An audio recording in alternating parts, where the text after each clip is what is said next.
It's difficult to collect my feelings about Invisible War, as I think it is stained by one of the biggest problems that developers have when writing a sequel to an open game that has multiple endings. I am sorry. My journey through Deus Ex was somewhat personal. Yes, of course I played all the same missions, had all the same conversations, and followed the same linear story as everyone else. But by getting to tackle each objective in my own way, I got to decide who my JC was, play that character, and ultimately decide the fate of the world as him. And therein lies the problem with a sequel. The writers and developers have to say that certain choices were in fact the right ones. In games like The Elder Scrolls, a great deal of time passes between games, and the events of the previous games pass into legends so vague as to say that any choice was correct. The Fallout games likewise take place in cities miles apart, in a post-apocalyptic wasteland where long-distance communication is all but impossible, and they only briefly reference each other. But Invisible War takes place only 20 years after the events of the original game, meaning we are now living directly in the consequences of JC's actions, and we will likely meet him and see what became of him. And if you've watched my video of the original Deus Ex, you may be aware that I wasn't really happy with the person who I met, and felt he in no way represented the person I had played as. We'll get to that though. I will begin by saying that while I was ultimately disappointed with this game when I first played it, I've had a blast on subsequent replays. With certain expectations kept in check, I found myself enjoying the game for what it is, rather than feeling disappointed about what it's not, or what it could have been. In truth, when I was going through my first playthrough, up to a point at least, I found myself exchanging emails almost daily with a fellow Dexer, talking about choices I'd made and the encounters I'd had, and had been very excited about it. So while there is definitely some criticism inbound here, I want to open positively and let you know there's a lot to love too. So, without further ado, let's get into it. This is Invisible War.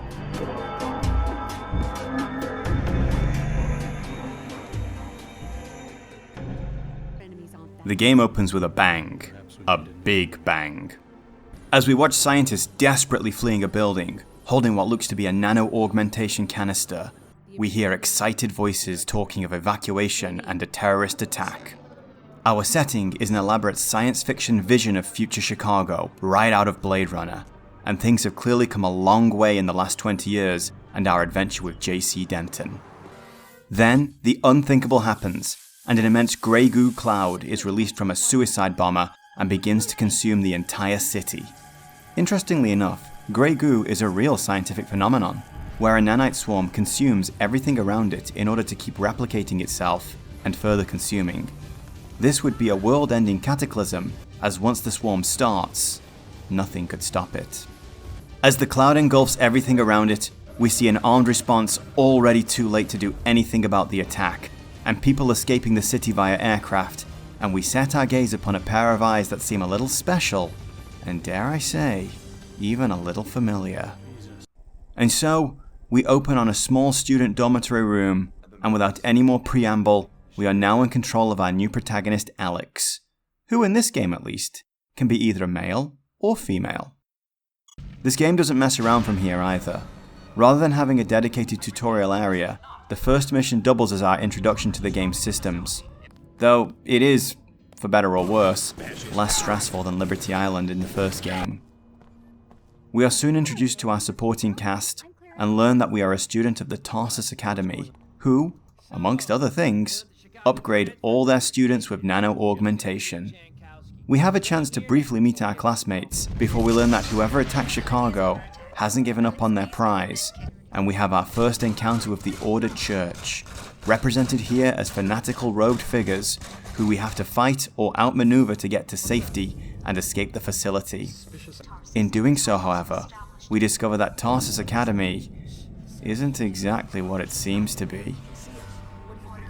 And so we finally emerge into the Seattle City Enclave, and we get to breathe in the night air as we take in the neon lights and cyberpunk style, while both a military outfit called the WTO and the Order Church from whom we've just escaped vie for our attention. So strap in everyone, because even though this game is shorter than the original, a lot shorter, what it lacks in length, it makes up for in layers and depth. Yes, I do have some problems with the story. One very big problem, to be specific. One that I can't really untangle my emotions from and look at objectively for even a minute. But this is certainly an adventure, and the story is once again the real standout feature. Alex is a newly graduated student of the Tarsus Academy. As well as providing a good general education, Tarsus prepares its students for the positions within military and private security firms around the world by providing physical and combat training and installing them with a top-of-the-line nano-augmentation framework. And wet work is very much on the table. I'm the one with the perfect special ops rating. They didn't tell you this? Why would they keep it a secret? Unlike JC though, Alex isn't beholden to any faction from the get-go. Instead, he has a chance to see what each has to offer, understand their motivations, ideologies, and the place they could give him in the world before deciding where to go from there. Our opening location is the Seattle Enclave, and it's here that we start to hear phrases like post-collapse society, and maybe get some idea of which buttons JC pushed when he was in the depths of Area 51. The power players of this new world are the WTO, or World Trade Organization, who, as well as regulating international trade, now create massive city enclaves using nanoformer technology, which is the evolution of the universal constructors from the first game used by Majestic 12 to create the Grey Death, and many other things. On a side note here, since we're talking about the potential applications of nanotechnology for literally 3D printing entire cities, I highly recommend you read Diamond Age by Neil Stephenson. It's an incredible read from start to finish, and I'm quite sure the writers who worked on this were influenced by it.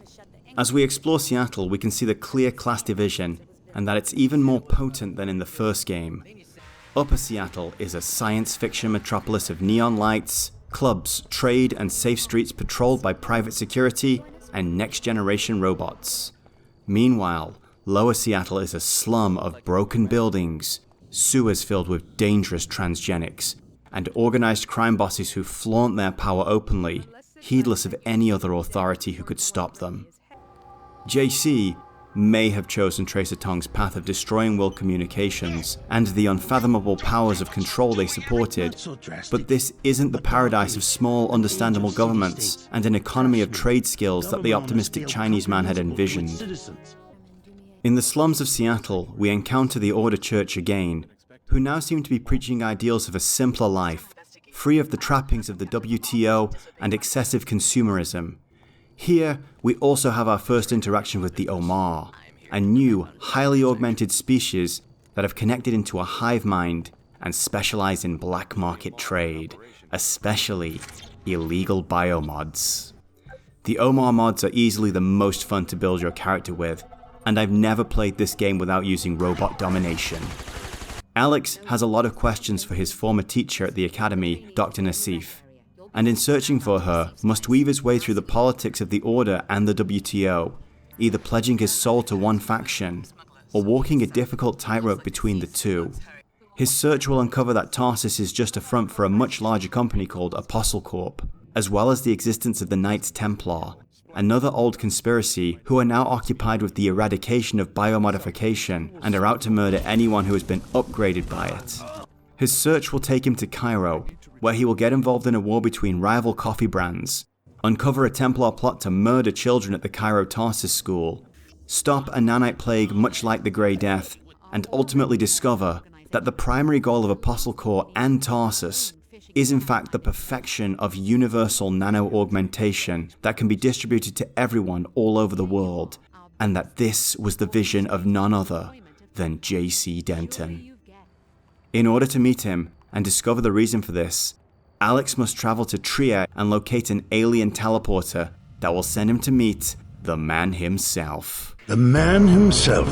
But fate has more twists and turns in store for him, as we learn that the WTO and the Order are in fact just different faces of the Illuminati, who are still very much alive and well, and engineered the factions and their conflict to better manipulate humanity. An aha moment that, if I'm being completely honest, didn't really land with me. Alex will finally be sent to JC's own Fortress of Solitude in Antarctica to do battle with his one-time best friend And finally, find the ex-super spy in cryostasis, now merged with the Helios AI. This hit me pretty hard, to be honest. The man I was talking to now wasn't even remotely the man I'd played in the first game, and he sounded much more like the Helios AI than he did JC. After much contemplation on the problem of a truly equal society, the combined mind concluded that humanity needed to evolve beyond its nature into something more. The nanotechnology developed by Apostle Core could be universally distributed through the air, upgrading the entire species to be interfaced and regulated by Helios. The final act is a desperate race to save or kill Paul Denton, and a showdown on Liberty Island, where Alex must choose to serve the Illuminati and trust their long-term wisdom, back JC and allow humanity to become interfaced with Helios without their consent, support the Templars in their quest to eradicate nano-augmentation, or just kill everyone and leave it all for fate to decide. Whatever else can be said about this game, it's a hell of a ride, and this story is a worthy successor to the first games. But games aren't just their stories. We need to consider how they look and how they play. Invisible War's graphical upgrade comes courtesy of the Unreal 2 engine, which was a significant improvement on the original, and man, can we just take a moment to enjoy this? This to me is the era when graphics were just enough.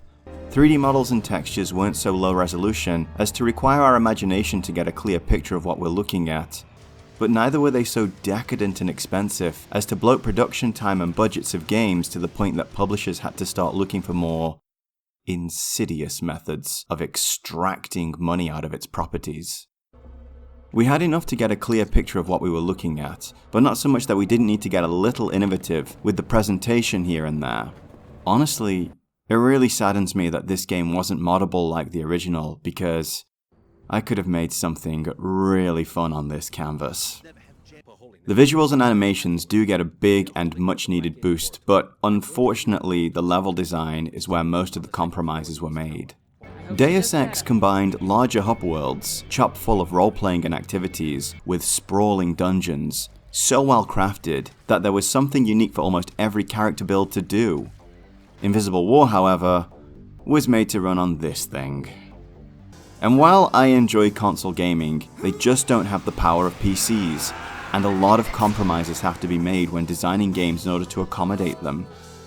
It's less of a problem these days, but back in 2003, it was a big difference.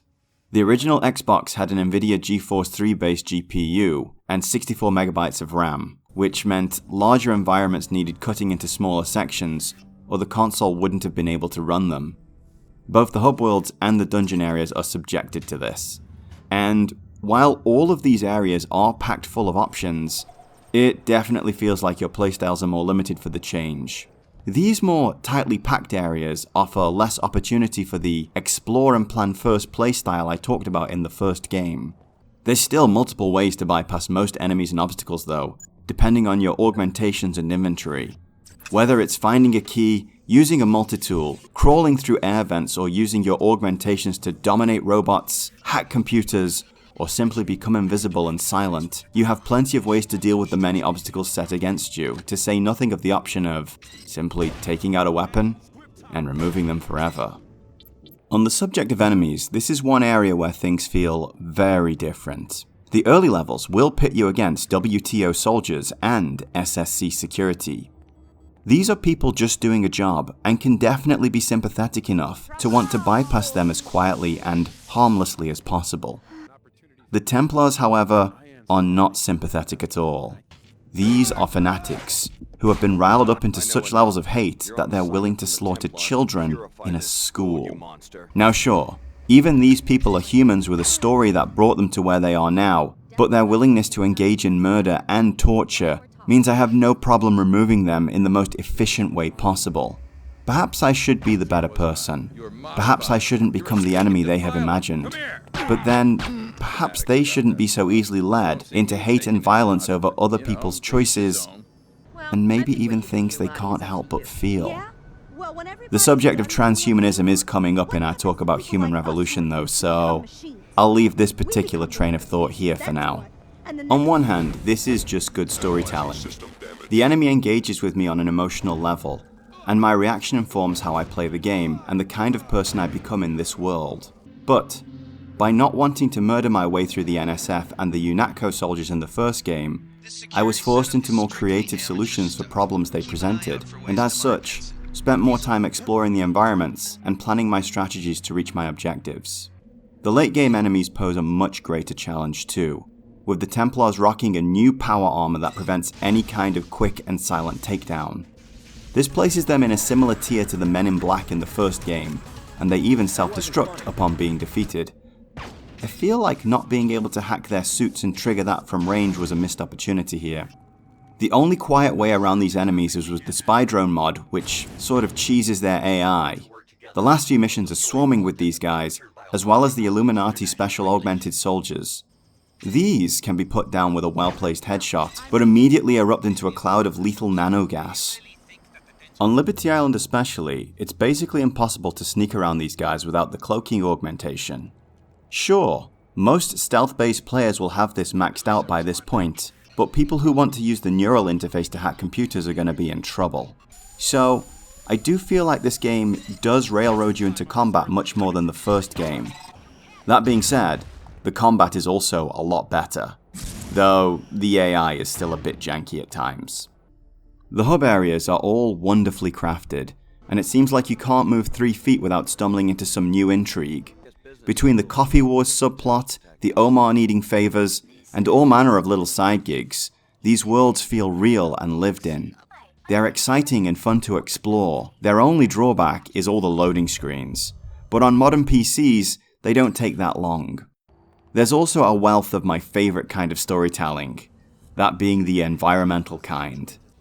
The streets of Lower Seattle are dirty and neglected, the workers dressed in rags, the tavern built seemingly from salvage, while in Cairo, everyone wears rebreathers and live in fear of the plague that's killing them off. Upper Seattle, and the Cairo arcology by contrast, look like neo-utopias, filled with lights, clean air, and safety. People dressed to impress, and live lives of decadence. The divide between the haves and the have-nots has become a literal doorway, like stepping between two different worlds, and it casts a lot of doubt on JC's decision to destroy the Aquinas hub and cripple global communications.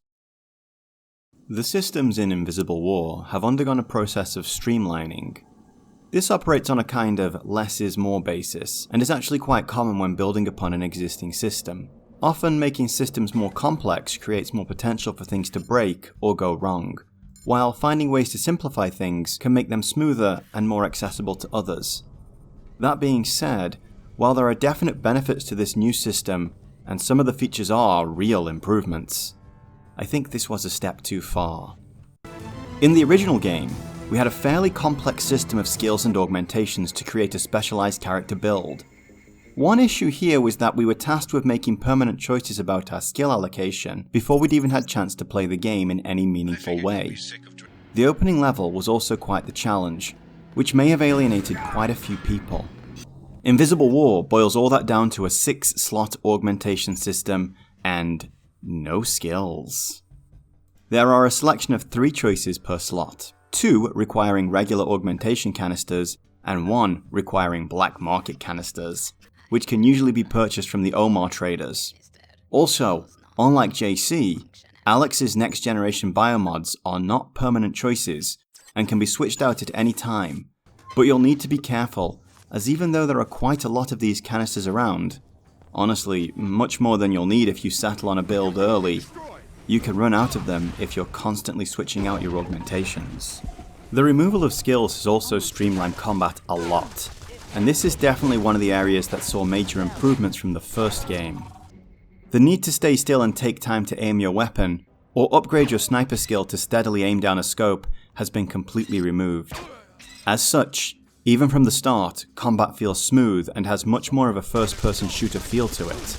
Run and gun playstyles are much more viable in this game, and animations are punchier and give the weapons a satisfying feel. Except for the machine gun animation. For real, what even is this? The changes to the weapon modification system are also a welcome step up. Weapon mods no longer take up space in your main inventory, now being confined to their own special area, and rather than providing a small incremental benefit, are a one-time upgrade that you can slap onto your guns. The staples of the silencer and increased accuracy are there, but there's some good new additions too, like the glass destabilizer that can quietly destroy windows without alerting guards or automated security. It's a really nice addition to any stealth loadout. There's also an EMP converter that allows you to make weapons more suited to taking down robots. And believe me, when you see some of these bad boys, you'll be more than happy to know you've got one of those at your side. Universal ammo is another of the game's oversimplifications.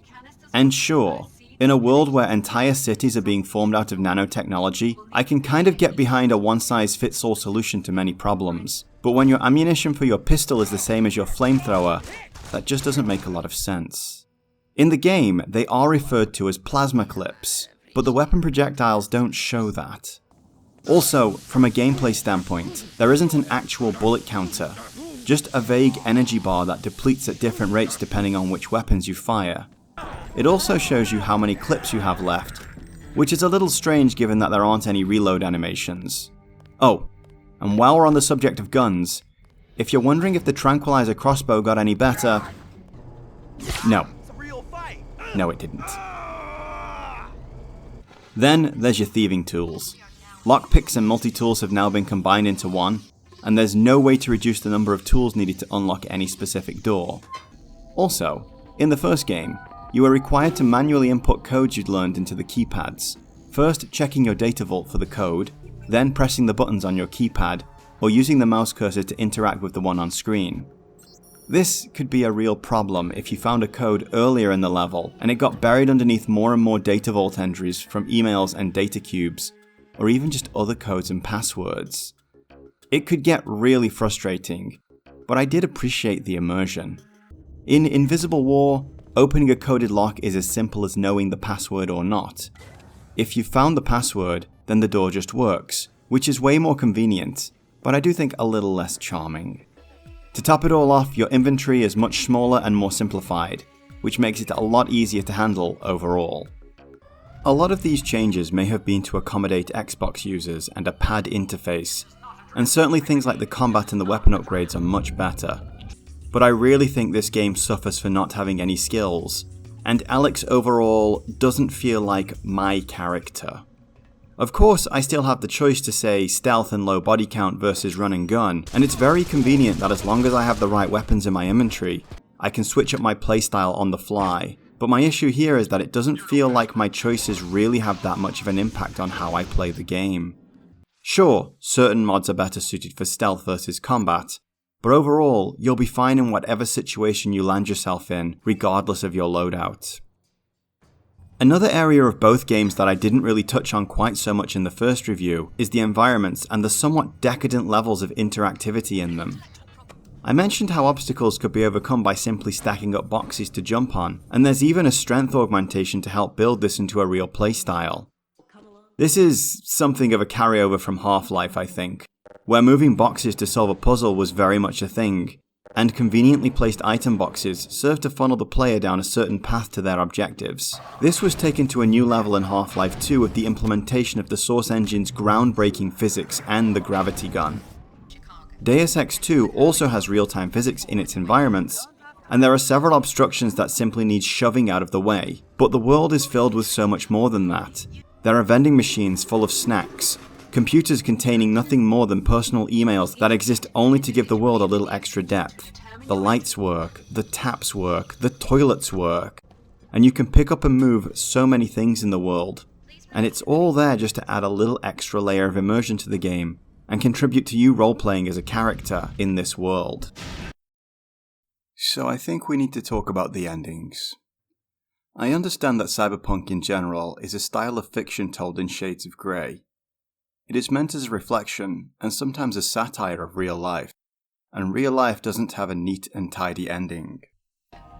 In the first Deus Ex game, no matter which of the three final choices you went with, somebody was gonna get hurt. The least devastating of the three outcomes, at least initially, seems to be the Illuminati ending, since it returns the world to a kind of status quo, but this is just a holding pattern. there would still be massive inequality and unrest, and society would ultimately rot from within, versus burning up in the cleansing fire of the collapse, which would no doubt lead to all kinds of anarchy long before things settled down. So I get that the genre is grey, but what happens when none of the endings are going to feel like a satisfying conclusion to a story that you've invested a considerable amount of time and effort into? This is a story and a game after all, and people in general want a satisfying end to their stories. I mean, look at what happened to Mass Effect 3. An unsatisfying end can really put a sour taste in the mouth of a player, even if the rest of the journey was good. And to be clear, a satisfying ending doesn't have to mean a happy ending, as this is sort of unconsciously telling the player that this is the desirable path. On my first playthrough of Invisible War, I often felt like a helpless leaf being blown around by so many different powers far greater than I, none of whom I could say I really supported. My Alex wasn't invested in either the WTO or the Order Church. He was simply trying to discover things about himself. There are some issues here, like when you meet Dr. Nassif, you have a chance to kill her. This is actually what the Order wants, and given how shady Tarsus seems, Alex might be inclined to do so, but not to serve the Order's goals. Likewise, not killing her leads her to being taken into custody by the WTO, and implies alignment with them and their goals, where this may not really be the case. The reveal that the WTO and the Order are just two faces of the Illuminati didn't really hit with me either. It wasn't a big, oh my god moment, so much as a... oh. In the aftermath of the reveal, Chad is also... well, the guy's a dick. He starts to make demands of you, plots behind your back, holds one of your classmates hostage to strong-arm you into cooperation, then claims he was bluffing when his goons get taken out. He also sends a literal suicide bomber into an operation with you without telling you this is the case. Just like Everett in the first game, whatever promised prosperity his organization can offer in the future, you simply don't want to serve such an arrogant and clearly underhanded narcissist. And then there's JC. This one hit me hard. I said before I couldn't imagine the character I played merging with the Helios Corps and trying to change the fate of the world like he did, but here he is. Chad Dumier makes several comments that JC is now just Helios wearing JC's face. And given the way he talks and the actions he has already taken with Apostle Corps and his plans for the future of humanity, it really starts to feel that way. I mean, this is literally not my JC, or anyone's JC for that matter, because there's no way the man's morality wouldn't have been altered by having so much information shoved into his brain. And while there is a certain sense to his belief that humanity maybe needs to transcend its own nature in order to live in a truly free and equal society, he's not giving people a choice.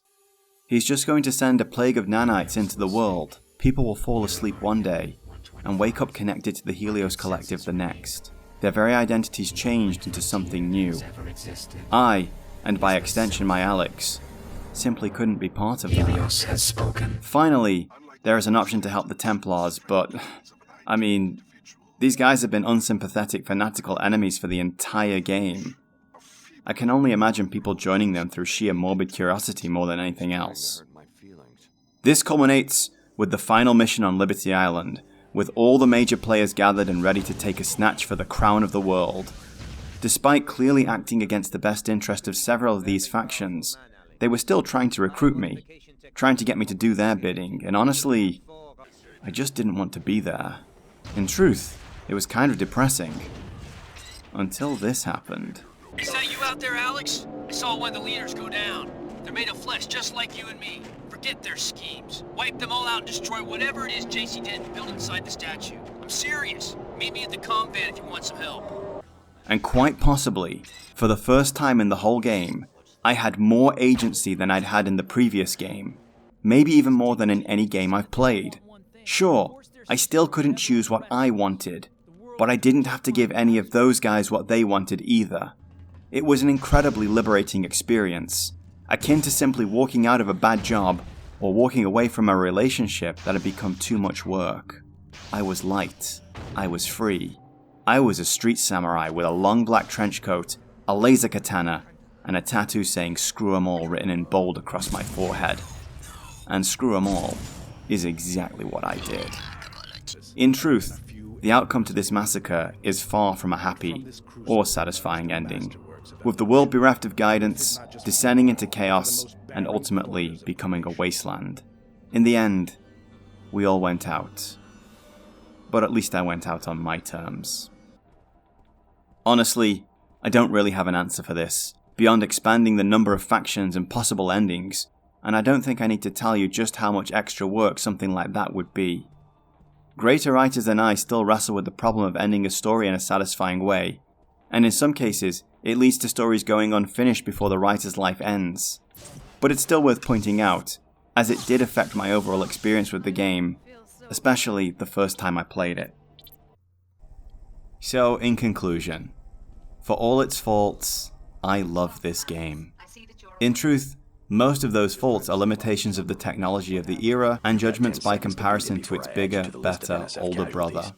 I mean, saying it's not as good as the best game ever isn't very informative criticism. This game absolutely stands on its own merits, and you only have to talk to people who started the series with this game to see that it's just as special to them as the first game is to us older gamers. I will always feel a little betrayed by the discovery of JC's fate, and overall, I do feel that the endings to this game are lacking. But stories just don't always go the way you want them to. Yes, in many ways, a story or a character belongs to each person who interacts with them, especially in books and open-ended games, where our own imaginations make up for a lot of the missing information. But ultimately, they belong to the writers who make them, and it's at their discretion that they can be changed, or just done away with completely. I suppose I could start some massive Twitter campaign over this, but I just don't have that kind of time or energy. Sometimes, we just have to let things go. Invisible War ends where Deus Ex started, and the fate of this world is a mystery that may never truly be solved. What became of Alex or JC? Who did he align with? What will happen next? Unfortunately, we may never know, as Ion Storm went out of business 2 years after the release of this game, and with their downfall it seemed that the Deus Ex story and the world would be lost forever. That is until 2007, when Eidos Montreal announced that they had been working on a new game in the series. Set long before the time of JC Denton, Majestic 12 and Nano Augmentation, they were planning a next-generation game that would serve as a prequel and seemingly soft series reboot. And so we will travel all the way back to the beginning, to the time where human augmentation was a new and highly controversial technology that could level the genetic playing field between the genders, provide better quality of life for those born with physical and mental disabilities, and create some of the most powerful soldiers and deadliest weapons in the world. As this technology sets to rock the foundations of humanity and force us to ask questions of where the division between man and machine lies, the old Illuminati will rise up, fearing this rapid change could damage their chokehold on the world. On this stage, we will take the role of Adam. Yes, that's exactly what you think it means. Adam Jensen, as we stand at the dawn of a new frontier. A human revolution.